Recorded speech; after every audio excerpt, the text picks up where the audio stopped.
បងប្អូនទាំងអស់គ្នាថ្ងៃនេះដែរងើបពីព្រឹកស្រោចបន្លែតែដល់ពេលស្រោចទៅក៏នឹកឃើញដល់ពូគោទឹកប្រហុកអញ្ចឹងឥឡូវមានតែស្រោចឲ្យហើយទេដើម្បីទៅរកមាននៅផ្សារទីគីឡូគេមានលក់អញ្ចឹងតិចតួចអញ្ចឹងយើងយកមកធ្វើហូបអញ្ចឹងណាតែឥឡូវមុននឹងចេញទៅខ្ញុំស្រោចបន្លែឲ្យហើយសិនខ្លាចមកវិញទៅកន្លែងជាប់ធ្វើម្ហូបទៅយើងផ្លេចហ៎ដោយសារតែអត់ស្រោចទៅរៀងបើកថ្ងៃមករៀងសពូនបន្លែយើងដែរអញ្ចឹងណាហើយបងប្អូនឃើញបន្លែខ្ញុំមានតែតិចហ្នឹងទេណាបងប្អូនតែខ្ញុំជិះតែថតឲ្យជូនពុកម៉ែបងប្អូនមើលលេងអញ្ចឹងណាហើយអត់ទាន់បានបេះទៀតទេព្រោះតែសក់ខ្ញុំទៅបេះថ្ងៃមុននោះឥឡូវថ្ងៃនេះមកផ្សំបន្លែនៅផ្សារវិញណាបងប្អូនឥឡូវនេះខ្ញុំមករើសបន្លែជ្រក់ទឹកប្រហុកយើងហើយប៉ុន្តែដោយសារខ្ញុំខានធ្វើហូបយូរអញ្ចឹងខ្ញុំរៀងភ្លេចដែរអញ្ចឹងណាបងប្អូនមកហ្នឹងគឺភ្លេចបន្លែហើយណាមួយថ្ងៃនេះមករៀងព្រឹកទៀតគេថាគាត់អត់ទាន់រៀបចំរួចរាល់អញ្ចឹងណាហើយអញ្ចឹងខ្ញុំដើររកមើលបន្លែសិនហើយបងប្អូនរកចូលរកឡើងចង់ភ្លេចបន្លែមុខបន្លែដែលយើងត្រូវហូបជាមួយពោះគោទឹកប្រហុកយើងហ៎និយាយទៅខានហូបវាថារៀងយូរដែរខ្ញុំខានយូរមែនតើណាបងប្អូនតែដល់ថ្ងៃនេះនឹកឃើញថាស្រួយបន្លែក៏នឹកឃើញទៅដល់ពោះគោទឹកប្រហុកអត់កើតទេទៅរកមើលទីសិនបងប្អូនឥឡូវនេះបងប្អូនអាចមើលការផ្សំបន្លែរបស់ខ្ញុំបានអញ្ចឹងណាហើយបងប្អូនកន្លែងគាត់បន្លែស្រស់ៗនេះបងប្អូនទៅស្ពៃក្តោបអីវ៉ាន់យើងអត់យកធំពេកទេណាបងប្អូនយើងយកមើលតូចអញ្ចឹងខ្ចីឆ្ងាញ់អញ្ចឹងណាមើលកន្លែងគាត់លក់សិតតែតូចល្អហើយហូបទៅស្រួយឆ្ងាញ់ហ្មងបន្ទាប់ពីខ្ញុំបានបន្លែរួចហើយបងប្អូនខ្ញុំដើររកទៀតហើយបងប្អូនឃើញខ្ញុំដើររៀងងាកមុខងាកក្រោយដោយសារអីខ្ញុំភ្លេចគ្រឿងបន្លែយើងហ៎ឥឡូវផ្សំបានខ្លះហើយសួរអ្នកលក់សួរអីខ្លះអញ្ចឹងណាថាពោះគោគេទិញបន្លែខ្លះខ្ញុំភ្លេចមែនបងប្អូនដល់ពេលអញ្ចឹងទៅសួរគាត់ខ្លះទៅឥឡូវគាត់ប្រាប់រួចរាល់ហើយក៏យើងចាប់ផ្ដើមថ្លឹងគិតលុយហើយបងប្អូនហើយបន្លែខ្ញុំទិញតែប៉ុណ្្នឹងមុខទេតែបងប្អូនចង់ថែមច្រើនជាងហ្នឹងវាមានត្រូវមុខច្រើនទៀតអញ្ចឹងណាបងប្អូនអាចទិញតាមចិត្តបងប្អូនបានដោយសារខ្ញុំហូបម្នាក់ឯងតែកូននៅបានគាត់អត់សូវចេះហូបបន្លែអញ្ចឹងណាបងប្អូនឥឡូវបងប្អូននេះខ្ញុំបានមកដល់ផ្ទះវិញហើយបងប្អូនឥឡូវខ្ញុំដាក់ទឹកដាំសិនអញ្ចឹងណាដើម្បីយើងស្រស់ម្សៅសិនណាបងប្អូនឥឡូវខ្ញុំពុះគោយើងម្សៅសិនណាបងប្អូន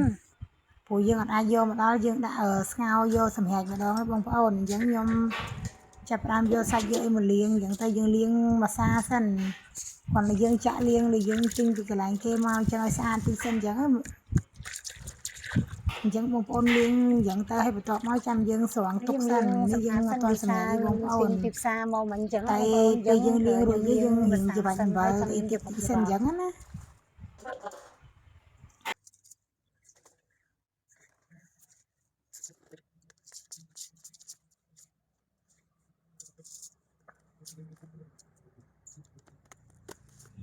ខ្ញុំច្បាច់អំបិលចឹងដើម្បីបាត់ក្លិនណាបងប្អូនដោយសារពោះគោយើងមិញខ្ញុំទៅផ្សារបងប្អូនអើយអត់មានបានថតបង្ហាញបងប្អូនទេដោយសារគេយកមកអត់ទាន់ដល់អញ្ចឹងណាគេយកមកអត់ទាន់ដល់ឥឡូវនេះខ្ញុំយកបានមួយមុខបន្តិចបងប្អូននេះនិយាយទៅផ្សំបានមួយមុខបន្តិចអញ្ចឹងទៅនេះមកធ្វើពោះគោទឹកប្រហុកម្ដងបងប្អូនណាឥឡូវខ្ញុំចាប់តាមច្បាច់អំបិលឲ្យវាចេញម្សៅសិនបងប្អូនឥឡូវខ្ញុំលាងមុខមកហើយពេលដែលយើងច្បាច់អញ្ចឹងហើយបងប្អូនលាងសម្អាតហើយមិនមែនថាយើងយកទៅស្ងោរម្ដងណាបងប្អូនយើ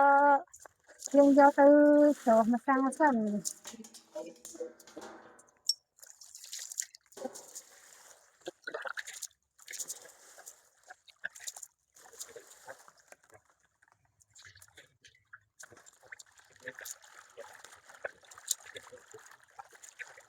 បងប្អូន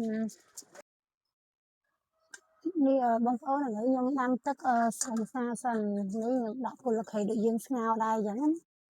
តែយើងដាក់បន្តិចបន្តួចសិនអញ្ចឹងទៅដើម្បីស្រស់សាច់យើងមកទទួល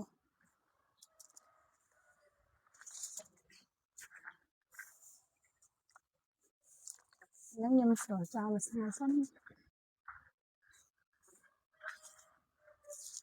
ចង់ភ្លេចបងប្អូនម្ហូបឆ្ងាញ់ដាក់ខ្លួនឯងរត់ឃើញឥឡូវយើងគ្របមកផ្លែសិននេះបងប្អូនយើងស្រត់យូរណាបងប្អូន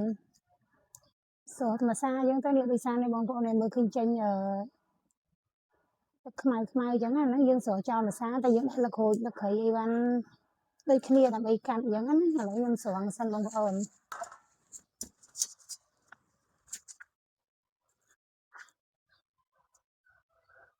នេះខ្ញុំអត់ទាន់ស្ងោរសម្រាប់ទេបងប្អូនណាខ្ញុំគ្រាន់តែស្រោមម្សាសិនទេបងប្អូននេះខ្ញុំស្រោមម្សាហើយចាំយើងចាក់ចោលទឹកហ្នឹងទៅយើងចាប់ដើមធ្វើម្សាទៅបងប្អូនឥឡូវខ្ញុំធ្វើឲ្យបងប្អូនរៀងក្តៅតិចបងប្អូនណាទឹកក្តៅឥ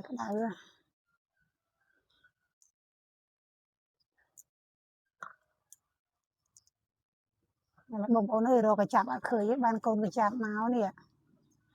ចង់ឲ្យលិចដៃបងប្អូនខ្ញុំដាក់ទឹកទៅយើងដាក់ស្ងោរម្សាទៀតបងប្អូន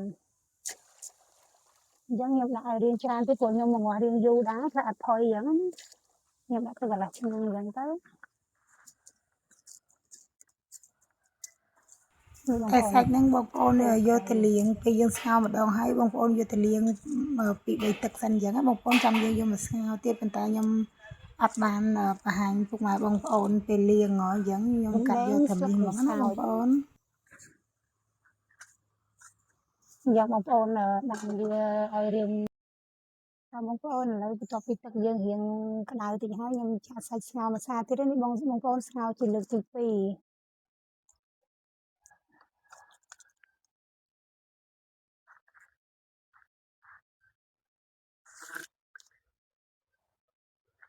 ខ្ញុំដាក់យកហើយខ្ញុំលួចអំបិលទៀត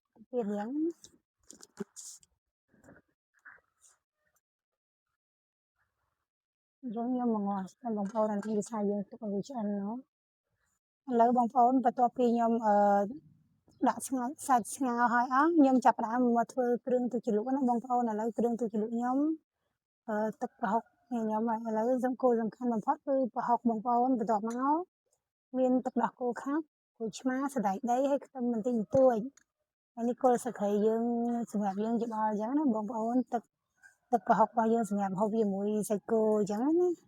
ឥឡូវបងប្អូនអាចមើលវិធីធ្វើរបស់ខ្ញុំបានបើសិនខ្ញុំធ្វើខុសកន្លែងណាអញ្ចឹងបងប្អូនចាំជួយណែនាំប្រាប់ផងណាបងប្អូនណាគឺឥឡូវនេះខ្ញុំចាប់ផ្ដើមយកស្លឹកគ្រៃយើងមកហាន់ឲ្យបងប្អូនលើក្រោយនេះខ្ញុំរើសយករៀងខ្ចីបងប្អូនវិសាយើងយកទៅហូបលាយជាមួយនឹងទឹកប្រហុកពុកម៉ែបងប្អូនយើងខ្លាចរឹងយើងហូបអត់កើតអញ្ចឹងណាអញ្ចឹងបានខ្ញុំហាន់រៀងស្ដើងអញ្ចឹងខ្ចីតិចទៅបងប្អូន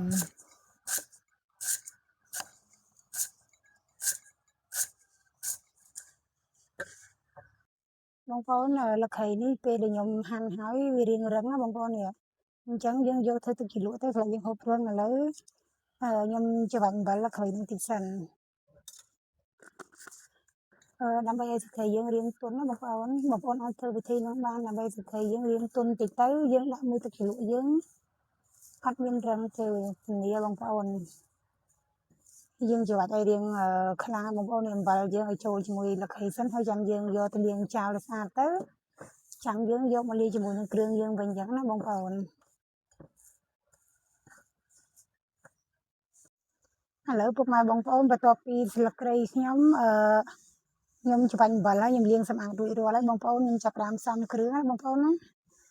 ឡូវនេះខ្ញុំដាក់ទឹកដោះគោយើងចូលទីសិនបងប្អូនយើងដាក់មកល្មមទៅហើយយើងថែមស្ករបន្តិចបន្តួចបានហើយនេះបងប្អូនប្រហុកយើងបងប្អូនក៏ច្រាមតតមាត់យើងទៅដើម្បីកុំឲ្យមានឆ្អឹងបងប្អូននេះនិយាយទៅខ្ញុំដាក់ប៉ុណ្ណេះសិនបងប្អូនខ្លាចដាក់ចាស់ពេកទៅកូនគាត់អត់ហូបអញ្ចឹងណាបងប្អូនហើយបងប្អូនដាក់ស្ករប៊ីចេងតាមយើងអញ្ចឹងបងប្អូនឲ្យភ្លេចយកសាព្រាមកបាត់ហើយបងប្អូនអញ្ចឹងហ្មងតា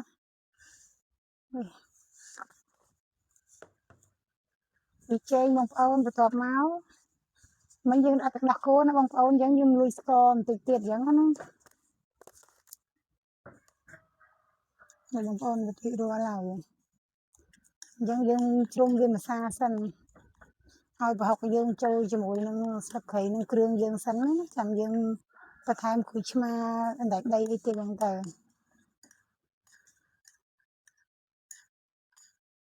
ជាប់រួចមកបងប្អូននេះខ្ញុំលួចខ្ទឹមបន្តិចសម្រាប់បងប្អូនដាក់ច្រើនជាងនឹងក៏បានដែរ ឥឡូវខ្ញុំលាយរួចហើយខ្ញុំចាប់ផ្ដើមហាន់ក្រូចឆ្មាខ្ញុំអត់ទាន់ថែមទឹកអីបងប្អូនខ្ញុំលាយគ្រឿងខ្សប់មុខសិន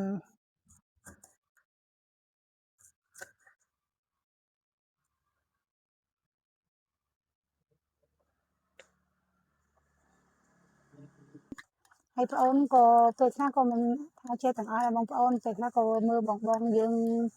គាត់ត្រៀមធ្វើដែរអញ្ចឹងថ្ងៃនេះខ្ញុំសាកមកធ្វើហូបខ្លួនឯងម្ដងអញ្ចឹងទៅហើយបងប្អូនបើសិនជាខ្ញុំធ្វើទៅខុសឬក៏ត្រូវឡើយណាអីអញ្ចឹងបងប្អូនអាចជួយប្រាប់បានណាបងប្អូនណាមិនមែនថាធ្វើម្ហូបរាល់ថ្ងៃយើងចេះគ្រប់មុខទេបងប្អូនឥឡូវខ្ញុំកូររួចរាល់ហើយបងប្អូននេះហើយខ្ញុំបុកសណ្តែកដីចង់តែជាប់មកទៅសក្រីរហូតអញ្ចឹងណាបងប្អូនតែពេលនេះយើងមិនបាច់បុកឲ្យម៉ត់ទេណាបងប្អូនតែម៉ត់ទៅអត់ឆ្ងាញ់ទេយើងគ្រាន់តែឲ្យរាងដៃក្របន្តិចទៅបានហើយឥឡូវបងប្អូនបន្ទាប់ពីខ្ញុំបុកសណ្តែកដីហើយខ្ញុំញឹមតែដីហើយឥឡូវខ្ញុំដាក់ម្ទេសទៅសិនបងប្អូនព្រោះអីទឹកត្រីសិនហើយបន្ទាប់មកយើងដាក់សណ្តែកដីយើងបងប្អូនសណ្តែកដីខ្ញុំបុកអត់សូវម៉ត់ទេបងប្អូនព្រោះអីទឹកប្រហុករបស់យើងមិនបាច់យកម៉ត់ពេកទេមកល្មមទៅបានហើយ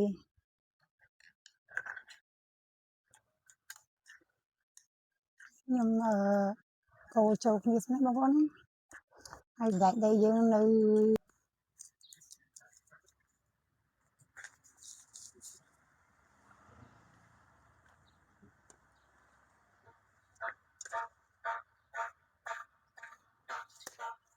នេះបងប្អូនចាប់ផ្ដើមពុះបដាអញ្ចឹងទឹកយើងមិនបាច់ចាំយកទឹកណាឆ្ងាញ់ដែរបងប្អូនទឹកយើងស្ងោរហ្នឹងព្រោះយើងបានស្ងោរសម្អាតម្សៅហើយយើងយកទឹកហ្នឹងមកដាក់វិញអញ្ចឹងបងប្អូនដាក់ប៉ុណ្្នឹងសិនណាយើងយករាវពេកក៏អត់ឆ្ងាញ់ខាប់ពេកក៏អត់ឆ្ងាញ់អញ្ចឹងយើងលៃមកល្មមអញ្ចឹង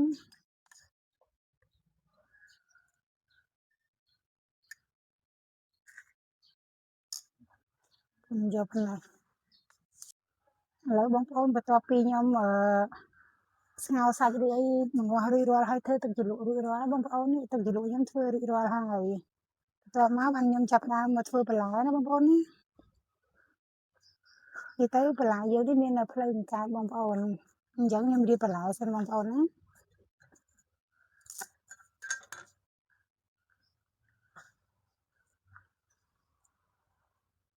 ឥឡូវខ្ញុំចាប់ផ្ដើមរៀបផ្លូវបង្កើតហើយចាំខ្ញុំចិត្តបន្លែផ្សេងទៀតសម្រាប់បងប្អូនចូលចិត្តបន្លែអញ្ចឹងបងប្អូនអាចថែមបន្លែផ្សេងទៀតបានច្រើនអញ្ចឹងសម្រាប់ខ្ញុំតែប៉ុណ្្នឹងឯងបងប្អូន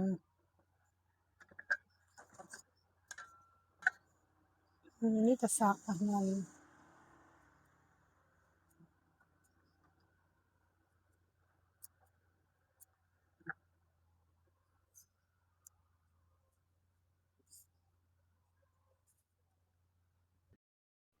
ឥឡូវនេះខ្ញុំចាប់ដើមចិត្តរៀងចេកបងប្អូន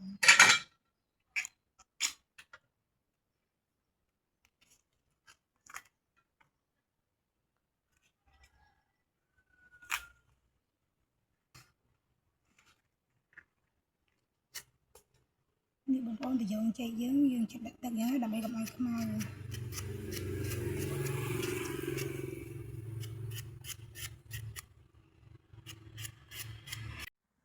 មកឥឡូវបងប្អូនសាច់យើងបន្ទាប់ពីខ្ញុំស្ងោរថ្ងៃនេះខ្ញុំស្ងោរឡើង3ម៉ោងណាបងប្អូនខ្ញុំស្ងោរឡើង3ម៉ោងឥឡូវចាំនេះណាបងប្អូននេះហើយក៏ដល់ម៉ោងកូនខ្ញុំចេញពីរៀនមកដែរខ្ញុំនឹកឃើញថាធ្វើឲ្យបានកូនចេញពីរៀនអញ្ចឹងទៅចាំយើងស្រង់អញ្ចឹងណាឲ្យផុយបន្តិចបងប្អូនឥឡូវផុយនេះបងប្អូនអើយ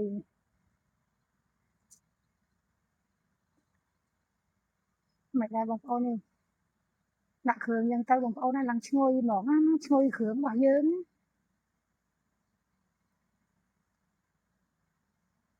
នេះបងប្អូនសាច់យើងចាប់ផ្ដើមផុយហើយឈ្ងុយគ្រឿងទៀតណាតោះបងប្អូនយើងទៅហាន់ហូបទាំងអស់គ្នាតោះពុកម៉ែបងប្អូនឥឡូវនេះបន្លែខ្ញុំរួចរាល់ហើយខ្ញុំចាប់ផ្ដើមយកសាច់មកហាន់ឲ្យបងប្អូននេះចង់ដឹងថាស្ងោរឡើងចូល2ម៉ោងជាងជិត3ម៉ោងបងប្អូនឈ្ ឈ្ងុយបងប្អូនអើយពិសេសឈ្ងុយគ្រឿងដែលយើងដាក់ទៅបងប្អូនបើសិនជាមានពេលយើងស្ងោរយូរម៉ោងអញ្ចឹងទៅណាបងប្អូនណាហើយនេះខ្ញុំដោយសារខ្ញុំធ្វើពោះគោខ្ញុំខ្លាចអត់ផុយអញ្ចឹងខ្ញុំទៅទិញពីផឹកបន្តិចបងប្អូនទ្រាំទៅដល់ម៉ោងកូនយើងចេញពីរៀនអញ្ចឹងទៅសាច់យើងរៀងផុយដោយសារក្មេងៗខ្លាចគាត់ហូបមិនអាចទេតែសម្រាប់បងខ្លះក៏អត់សូវចូលចិត្តផុយខ្លាំងទេគាត់យកមកល្មមថាចង់និយាយថាមកជ្រឹបតែខ្ញុំអត់ទេបងប្អូនដោយសារកូនខ្ញុំគាត់ហូបតែផុយតិចព្រោះរៀបតែគាត់ថាមកស្ងោរឲ្យផុយតិចមកខ្ញុំគឺថ្មិនឈឺអីចឹងណាឥឡូវនេះយើងគាត់លឺសូរថាកូនថាអញ្ចឹងព្រាមខ្ញុំក៏ពីអ្នកក្មួយណាលុបគ្នាទៅសារតាំងព្រឹកហ្នឹងធ្វើពីញ៉ាប់ឆាប់បានយក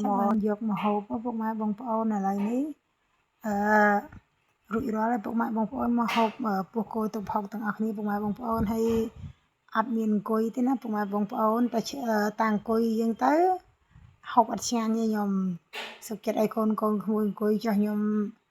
ងើបជាទឹកជាតោមយ៉ាងទៅជាលក់បដាឲ្យបងប្អូនអើយបន្លែយើងស្រួយហើយពិសេសស្ពៃក្តៅខ្មែរយើង